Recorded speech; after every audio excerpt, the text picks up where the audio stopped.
So we got our boy Stevie Ray here. What's going on, brother? What's happening, dog? Nothing much, man. There's a bit. I'm in Vegas, okay? Um, and this is Yeah, obviously. man. One of my buddies said he met you at met you at the strip club. Do you run a strip club now? I don't run it. I don't run it. I work in the back. I hire the girls and stuff and everything, all that. I've been working there for like 8 years. But he was like one of the. We do a male review show on like Right. Thursday, Fridays, and Saturdays. He was one of the guys. Everything he'd mentioned you and stuff. Everything, I think before we had like when I had talked to him, did I see you and your brother at that convention in New York, or was it just I Brooklyn? I think, think. man, the days kind of run together. But he told me that he had met you and asked me that I know you, and I'm like, yeah, man, that's my boy, man. I was Yeah, like, right. oh, I didn't know him. I didn't know he was running the strip clubs though. But Yeah, hey, whatever works, dog. right. Whatever works.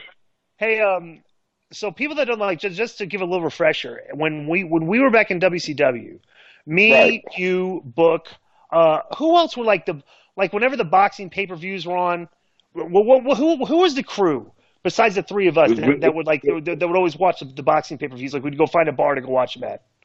It's my brother and I, you, Konnan, another one was Scott Norton. Right? Um, who else was it? I can't remember. One of the Canadian guys was Uh, big and big. Pierre And Louette? Pierre? may have been, may Could have have been been, Pierre. But there was may have like been. there was a collection of us that were like the big into boxing and the big pay-per-views, right? So obviously Right. right now we have arguably the biggest, what they're saying is the biggest pay-per-view of all time, and the only reason is because like you're marrying two markets to buy this thing, which could get a big buy rate. But I see clips on the internet Yeah. that you are calling this a big giant work. What's your Big, take on that? Specifically, a big brother. giant work between two fruit booties is the words I read. Nice. You know, I don't think I use that word, but I think it is pretty much permissible in this situation. Thanks for that. I'm going to use it tomorrow night. I do my show tomorrow night, Stand Up for Greatness with Stevie Ray, and I'm going to bring the word fruit booty back just because this gentleman just brought it to my attention. Oh, Thanks a lot. it's one of my favorite terms in the history of professional wrestling.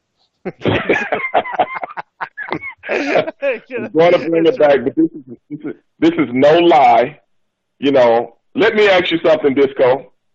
You and I have been friends for a long time. We chopped it up about everything. You know that, right? Absolutely. Okay. What what is the one fight that Floyd Mayweather has ever had that sticks out in your mind? One. Just one. The one that sticks out? De La Hoya. Yes. De La Hoya to me. Oh, okay. Let me retract that last statement. Let me take the De La Hoya fight out of that. I didn't mean to add that one in. Other than the De La Hoya fight, what is the one fight that sticks out in your mind that Pacquiao. Floyd Mayweather had? Huh? Pacquiao.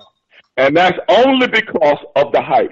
Because if you really sit down and think about that fight by just looking up in the clouds and thinking about everything that happened in that fight, would anything come up? No. It'll be a blank look on your face and a blank in your mind. Right or wrong? Absolutely. Yeah, I can't. I can't. When I'm trying to visualize it, I watch that whole fight. I can't remember anything from it. Exactly. Right. Okay. Now, if I ask myself that, the best fight and the most memorable fight that Floyd Mayweather has ever had, you know what the fight would be? Castillo, or what's his name? Castillo? Ricky Hatton. No, it would not be Castillo. Ricky John Hatton? Luis Castillo. Wouldn't be Hatton. Who would it be? The Big Show. Right. And why is that? Because that's the only fight other than the De La Hoya fight that if you watch it, you can actually remember what happened at the fight. Pretty much, yeah. That's actually a really, really good point. Okay. So he is already skilled in the art of deception. Right? And he always had, he already, and Al Heyman has the knowledge to put something like that together. So if it was left up to me, this fight is going to be a work, and the only way this fight is going to work, even though it is a work, that something out of the ordinary has to happen. Because when you put a novice against a world-class professional, how can anybody of sound mind and body think something like that is actually going to go the way of the lesser of two combatants? This is a theory I've had. Is it, like, you know how everybody like talks about like in wrestling you have 5-star matches, and boxing you have great fights. Bro, I always tell everybody. This is what I always say. Bro, a 5-star match has never drawn a dime. A great fight has never drawn a dime. All the dimes were drawn before the fights and the matches took place. You're 100% right. Once you got the money, you can do whatever you want because it's irrelevant. What are you going to do? It's like you've already got you ain't going to make anything on the back end based on the quality of the fight or whatever. You could do whatever you want once you have all the cash in the cash box. You know, so it's like. And like I'm thinking on this, like my thing first of all was when I thought of this fight, I said if you're betting on McGregor, I said you're betting on a fix because that's the only chance that he has of winning this fight if this was an actual legit contest. Because you know something, Disco? I don't mean to cut you off. I wish I could talk to you every day. Right. You just made my week. You just made my month. Awesome. You just made my last 6 months. Listening to you talk, man, it's like a preacher. It's like Billy Graham, you know what I'm saying? And I'm sitting in front of the TV, and he's preaching to me, man, and I'm taking it all in, and I'm just like, oh, man, I feel closer to God right now, brother. Just listening to you talk. I just wanted to tell you that. Well, thank you. But so I'm watching them try to build this fight, and every single fight, anybody that has any knowledge of boxing knows how this is going to go. And like the odds on this fight should be 30 to 50 to 1. Okay, like because that's Connor could throw a haymaker, Floyd could be out of position, he could catch him on the jaw, and he could knock him out. Right. In probably 2 to 3%. If they fought 100 times, maybe once or twice that could happen. Okay, possibly. I just read on ESPN that 72% of the money is on Mayweather at 5 to 6 to 1 odds, which means 28% of the money, but like 92% of the bets are on McGregor. Only 28% of the money, but 28% of the money getting 4 to 1 back, as opposed to 72% of the money laying 5 and 6 to 1. The sports books, if you just do that math, the sports books are going to get annihilated if McGregor wins that fight. And they're talking about it might be our biggest loss ever. And that's with big chunk of change coming in on Mayweather. You know, big money, but you're not getting anything back. You know what I'm saying? Exactly. So, exactly. You would have to be a trillion. You would have to be a trillionaire to make money from that. Exactly. So my whole thing was like when I was thinking about this, like, wow, I go, boy, I would doubt that Vegas is, especially if the Holly Holm Ronda Rousey thing, that Vegas is going to, like, the sports books are going to take a bath on this. You know, there's no way they would, like, be complicit in promoting a fight where they're going to get annihilated. You know what I'm saying? So it's like, brother, they're smarter than all of us put together. Yeah. And let me explain why. Okay. When you can get an athletic commission to sanction a fight with a man who has never fought before, let alone fought in Vegas before. Now, the commissions are there to protect the fighters, right or wrong? Absolutely. Correct. So if you put a man who has never got into the square circle at this level before, and just think, maybe he gets hurt so bad that he goes to the hospital and he's in a coma for 90 days. And when he comes out of that coma, he doesn't know who he is and anybody else is. Now, do you honestly think a commission would actually put somebody in that position if they knew what the outcome was going to be? Really? That's a good point. I just think, bro, I think it's like one of these things where Floyd knows exactly what he can do with this guy. He's going to I honestly, he may let McGregor hit him a couple times, make it sound, but bro, I think he's going to knock him out.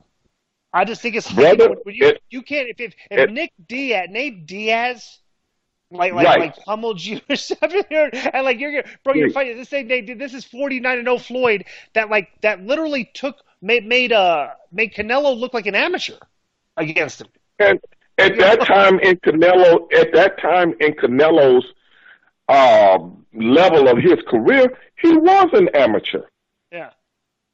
He was an amateur. You got to realize the Hispanic fighter in all of Mexico, in all of South America, you cannot go find a slick,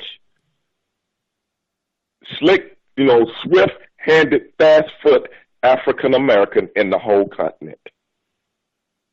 You have to come up fighting those kind of guys to adjust to that style. Yeah. As you remember, Erislandy Lara did the same thing to him. Yeah. Absolutely. He's used to that style now because he's fought it a few times. If you go back to Canelo when he fought Austin Trout, take the knockdown away, he lost that fight. Yeah.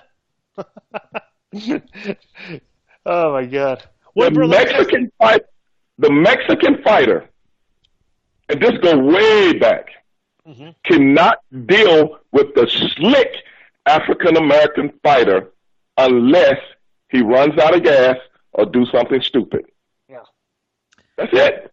And Floyd's not going to run out of gas. No. I'm just giving you an example of what, when you brought up Canelo. Right. When you brought up Canelo. That's why I'm saying, if you notice, Floyd Mayweather has always picked what kind of guy to fight. The flat-footed Hispanic fighter. Yeah. Absolutely. Let me ask you a question. If you're in Vegas, okay?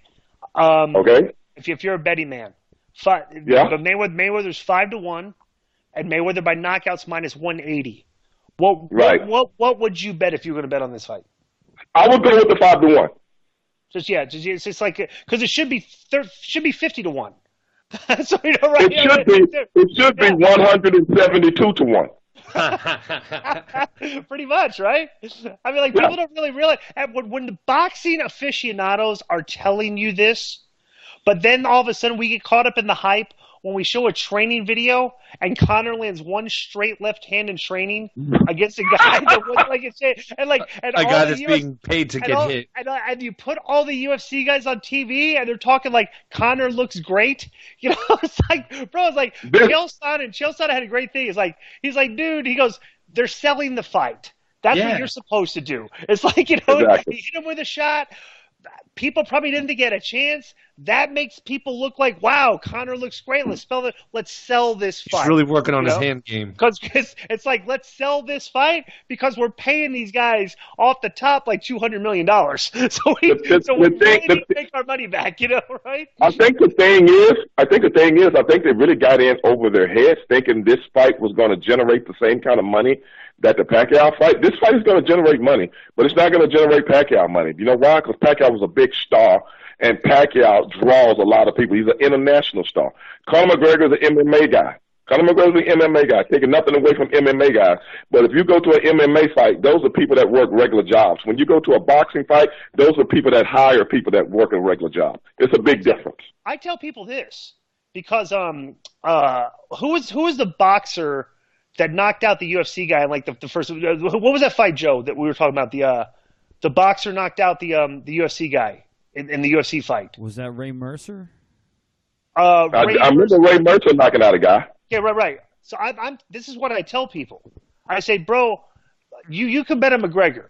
I go, but Floyd Mayweather has a better shot of beating McGregor in a UFC in the cage than Conor has of beating him in a boxing ring, and that's true. Because he's got a better than a puncher's chance in the cage, right? You know what gets me?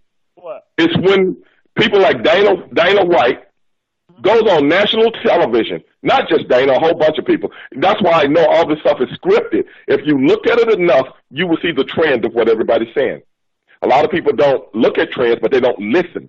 But if you listen to every single solitary person that has gone on a national televised show and talked about this fight, whether it be a sports show, whether it be a talk show, this is the one thing they always say. Well, when you put two people in the ring, somebody always has a puncher's chance. No, he doesn't. Yeah. He doesn't have a puncher's chance. A real boxer has a puncher's chance, and his chance is very limited. This guy couldn't even knock out Nate Diaz with 4-ounce gloves. And if you remember, he was so blown up after the first round. What does he actually think he's going to do when he's actually in there with a real animal that could really hurt him if he wanted to? People don't really realize, and that's what pisses me off. People don't really realize the level of that Floyd Mayweather. I can't stand Floyd Mayweather. I go on record to say that. I eat him up. I talk about him like crap for the last 2, 3, 4, 5, I don't know, his whole fucking career. Because he always never tested himself against top-flight competition. But that's just me. As a businessman, I give him kudos. But the one thing, this guy is a super skillful athlete. And he can hurt people if he wants to, especially a novice. This is no joke. That's why I know there's no way he can really get in there and hurt this man, because it kills everything. It kills everything. So it's going to be a show. And I honestly believe this will be Hulk Hogan versus Rocky Balboa. Tyson. Or remember they're going to do that? No, I take that back. It'll be Andre the Giant versus Chuck Wepner. What was the guy? Antonio Inoki. Chuck Wepner. Yeah. Right. If you look at all those fights, this is another thing that I've gone on my podcast and said. If they had done this fight for charity and gave a portion of the money to breast cancer or a host of other charities that they could have done it with, and it not be sanctioned, they could have got the same thing out of it. But Disco made the best point in the world. Wow. Vegas wouldn't have been involved. You got to get it sanctioned for Vegas to be involved so they can rob the world. And what happened in 2008 with Wall Street crash, you're going to see it again. Follow the money. And that's what I always tell, even on my show. You want a conspiracy theory? Follow the money. Yeah. That's simple, bro. Comes down to. So then, what's so you feel like it's a work, obviously, but is there one person that's clearly going to win this work, or is that TBD? At the end of the day, Floyd Mayweather, just for him to agree to this, he cannot say, he's got to say face. He's got to. Do you think that there could because be... not only that, you kill boxing, you kill your legacy, and everything you've done in your career was a joke and was a farce. Do you think that this guy wins? That there could be a move where they box, Floyd's outclassing him for 5 rounds, and they do something where Conor gets frustrated and like kicks him in the ribs, there's a spinning back punch, bam, and it's a disqualification, something like that? No. At the end of the day, it doesn't matter. No. Yeah. Because the robbery, while you're watching the fight, the robbery is going out the back door. It's done. It's true. They already got the money. It's already gone. They already got the money, bro. Have you ever seen the? I could literally. You ever seen who's promoting this? Like Al Heyman? Huh? I could literally see Al Heyman. He's the guy promoting this, right? Yeah. Okay, I could literally see Al Heyman and Dana White in the back room counting the money while the fight's going on, and they're not even watching it. They're smoking cigars and like there's stacks of money. Exactly. Exactly.